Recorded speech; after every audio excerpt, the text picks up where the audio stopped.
கடுகு பொரிஞ்சிருச்சு. பூண்டு போட்டுக்கலாம்.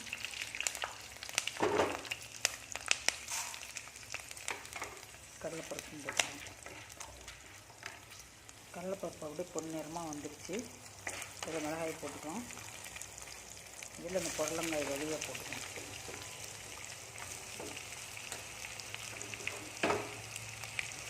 புடலங்காய் விதை நல்லா பச்சை வாசம் போக வணங்கணும். நல்லா வணங்கிடுச்சு. கருவேப்பிலை போட்டுக்கலாம்.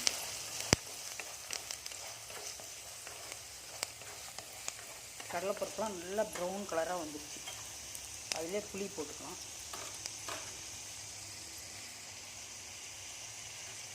தேங்காய் போட்டு வணங்கி உப்பு போட்டு ஆற வச்சு அரைச்சிடலாம். அவ்வளோதான்.